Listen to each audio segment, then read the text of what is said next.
Hey, hello everybody, how are you going? Welcome to MMW Day with your girl Reg. I'm joining you from Perth, and like I will always say, life is good, God is great, and situations are awesome. When we go through situation and challenges in life, guess what? They make you unbeatable, unbreakable, and then you are undefeatable. This is the African story. So wherever you're joining me from, good morning, good afternoon, good evening, good night, and good day. I'm going to KISS. Keep it simple and stupid, and we will be out of here in time. You know what? Right now, I'm so tired. I'm so exhausted that I can't keep myself, that I can't even hold myself out. I'm suffering from something called tiredness overload. Is that a thing? Like tiredness overload. Is that even a word? Anyways, never mind. I've invented a word called tiredness overload. I'm so tired, but I had to show up. Okay, I had to show up. I know that there was someone today, or there are some people today who are going through a lot. It doesn't mean that you're not strong. Okay, it doesn't mean that you're weak. You are so powerful as a person. You're so powerful as an individual.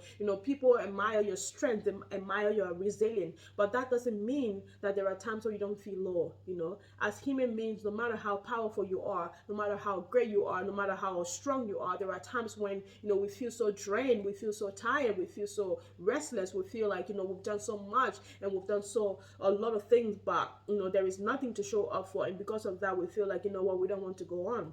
And when those time comes, that's when we need people to speak life into us. That's when we need people, to redirect us to who we are, to our strength and the things that they admire about us. So I'm here today as an encouragement to you and to me. I know you've gone through a lot, and I know you're going through a lot right now. Okay, I know that you don't want to remember who you were because your past is so shameful that you don't want to remember that past, because you know that you made some decisions, and now if you think about it, you go, wow, really, did I really make that choice? Did I really make that decision? I know that sometimes you feel so guilty and you blame yourself for the mistakes that you made in the past, and for some dumb decisions that you made that have cost you a lot. And I also know that sometimes you feel so upset at yourself for associating yourself with some people, because you know that associating yourself with those people have only caused you a lot of pain, a lot of grief, and it's taken so much from you than it had impacted in you.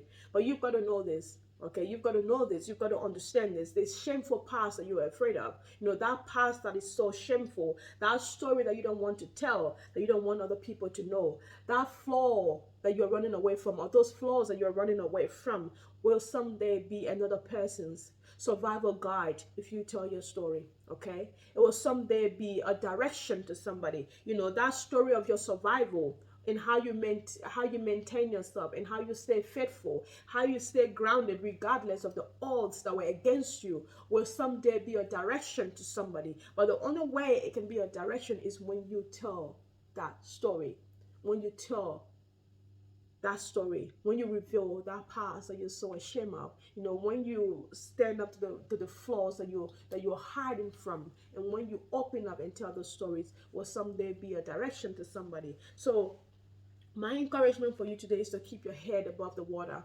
Yes, keep your head above the water. In your imperfection, in your quest to run away from your shameful past, in your ability to keep grounded and to remain hidden from all of society, because you feel like you don't have much to offer, that you're not a nobody, that you're so messed up, that and so delusional that people don't want to come around you. In your quest to do all of those, I want you to keep your head above the water, because the moment you put your head beneath the water, you're going to sink, and you can't sink. So you have to keep your head above the water. How can you keep your head above the water? Number one, you've got to show up. You've got to show up just like me. You're tired, you're exhausted, you're imperfect, you're ashamed of yourself, you're ashamed of your past. When people hear your story, they go like, what? Who is she? She's so this, or they so that.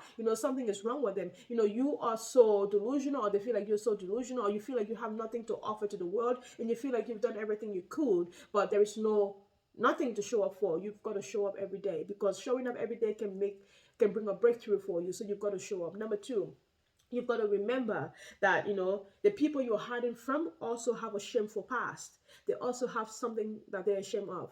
Everybody has skeleton in the closet that they don't want people to know or see. So the people you're hiding from, or you're running away from, also have a shameful past. Number three, you've got to remember that you're not the only one struggling. There are people who are struggling just like yourself. All the men and women that have now made it in history, that we now call the mothers and the fathers of history, have gone through the same thing that you've gone through. It might not be the exact same thing, but they have had struggles, they've had imperfection, they have had, things that they're ashamed of. They have had decisions that they have made in the past, that those decisions almost took them out. But the difference is they kept going.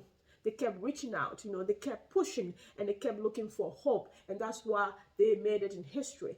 They are not referred to as the heroes of history because they're perfect, because they've got it all together. No, they are referred to as the heroes of history because they had imperfections just like you. They had made dumb decisions just like you. They had past that they were ashamed of. They had, a situation that almost took them out, but they kept going. They kept reaching out. They kept showing up, and they kept looking for hope. So remember that you're not the only one who is struggling. Also understand that your life is your own, and what you choose to make of it is your gift to society. Okay, your life is your own, and what you choose to make of it is your gift to society. And that's what people will remember of you, and that's what they will say about you when you're no longer with them. So my question for you today is, in your imperfection, in your quest to run away from your past, in your ability to hide from society, in your disappointment, in your, analysis of yourself, and thinking that you have nothing to show, that you're not a nobody, that, you've gone through so much that you can't go anymore. My question to you today is, what do you want people to remember when you're no more? Okay? What do you want people to say of you when you're no longer with them? Okay? What's your gift to society? And you've got to understand that you don't have to be perfect to make a change. You don't have to have it all together. You don't have to have wealth of riches, or you don't have to be an empire to make a difference. In your little circle, in the environment where you find yourself, regardless of how, messed up your life is, that's your starting point. And that's how you can gift to society. So if you don't remember anything from this recording today, I want you to remember this. You are your greatest ally, and your life is your own, and what you choose to make of it is your gift to society. So what gift do you want to give to society? What gift do you have to give to society?